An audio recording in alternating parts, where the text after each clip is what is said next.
Okay, welcome back to the channel. The lathe is gone. It was picked up beginning of last week and it's now at Unislide waiting its turn in the queue to get the work carried out. So that's out the way and it gives me a little bit more time to do some more on everything else that is waiting and dirty and needs looking at and attention on the machine. So we've just got a copious amount of parts here now in boxes and bits and pieces. We've been buying some more replacement pieces, so we've got some nylon tube there for the oil feed for the headstock. We cleaned up the motors and the lube tank and the coolant pump. We're going to redo the wiring on the motors as said before. In the box down there I've got new metering units for the lube system to go on all the parts so that we know that everything's getting good lube once it's all built back up.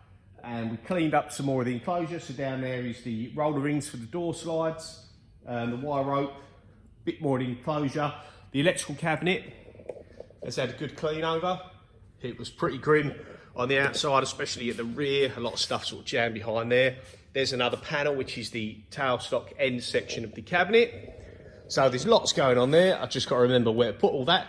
And then this big section of enclosure is obviously the rear case. And you can see we've not had a go at cleaning this one yet. And it is still in dire need of it. So you can see along there, you've got some mounting points and that's where your guide roller wheels go.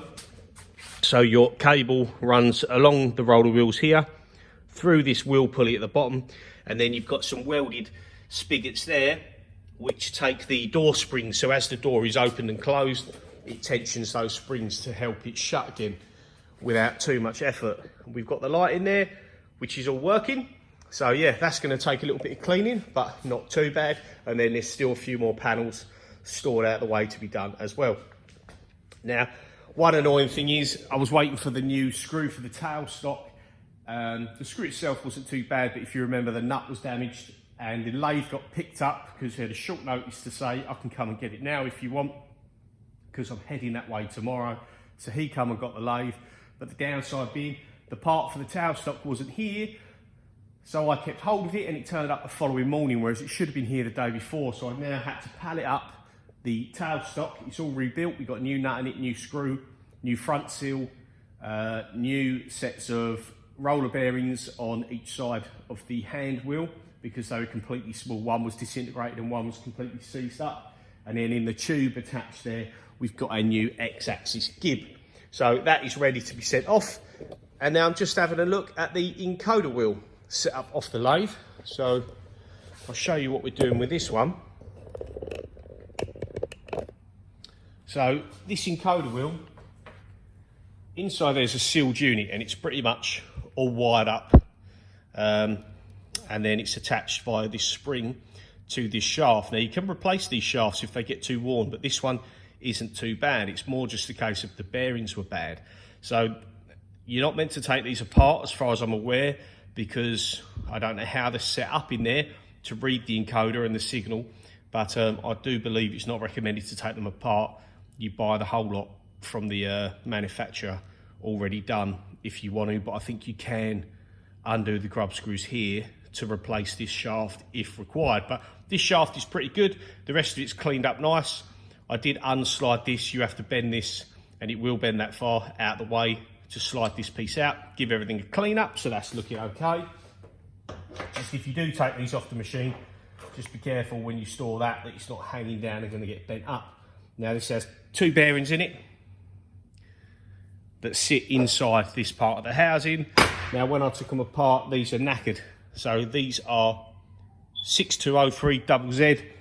Some of them will say 2Z, but that just means it's metal shielded on both sides.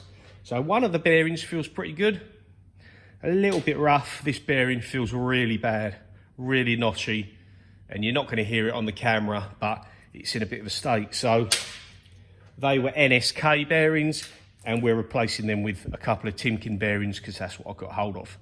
So we're going to put them in here, get this all built up, because the things like this, they're not really critical, but they're going to add to your spindle noise. So as you heard when the machine was running, it sounded pretty rough, and one of these bearings rotating at 2,500 RPM or 1,000 RPM, when it is this rough, is going to sound bad. So these little things will just help quiet it down a little bit more. So yeah, I'm going to put that together and then we'll show you it when it's all done.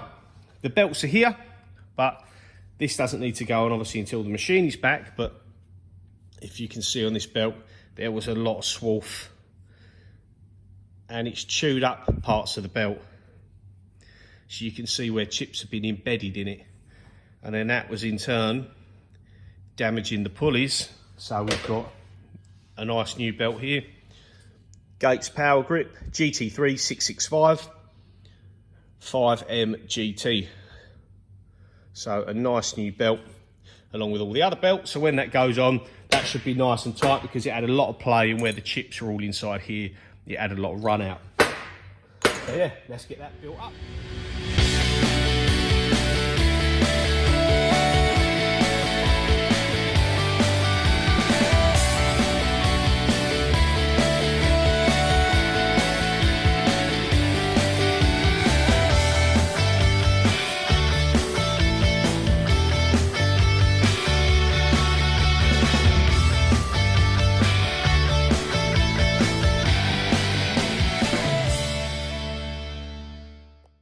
Okay, so one thing I noticed when I was putting this back together with new bearings, we've got the bearings installed on that side there, and it has a keeper plate to keep them where they want to be. Now this recess here gets sat against this flange, and then when you bolt this piece down, that goes into there and the flange sits in. But this flange is, I don't know, maybe 0.1, 0.05 thicker than the recess in this plate. So when you put this guide on, you can see where it's been done up against, that it's just touching on this edge. Now I'm going to relieve that because the screw from the other side pulls that shaft into position and keeps it there. Now when this is clamped over the top, the fact that these two surfaces are touching on the rear of that flange binds it up. Now the pulley will still turn, but if you back this off a tad, then the pulley will spin completely freely on the nice new bearings like it should do. But with these bolts tightened up properly, you can see the witness mark there where it rubs. So I'm just going to put a chamfer on there with an air file just to give that the clearance, so that when I do these bolts up nice and tight, that doesn't bind. And that's the way to do it, I think, because there's no need for that to touch. This is not used to keep this in position.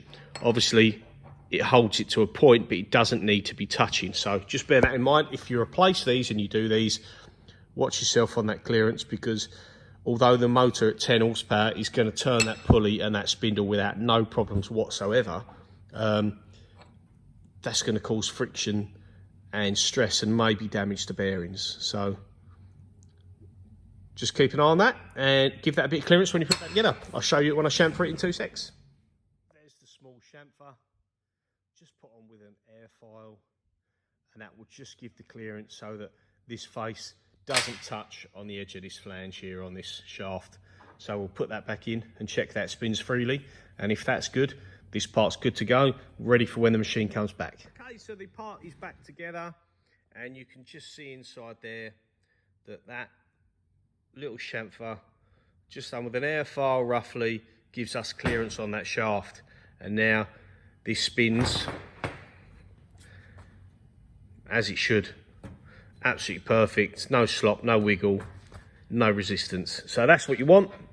Now when I'm doing all this sort of stuff, I like to put a little dab, a cross check on these things, so that once it's back in the machine, you get a lot of vibration on the machines, that you can just see if bolts are coming loose. So on anything critical that you don't want to come loose, if you don't want to use thread lock on it, which I didn't want to, I'll put a bit of cross check on it, and then you can just, you've only got to pop your head in. You can't see this one because it faces the headstock, but them two, for example, you can see if they're coming loose.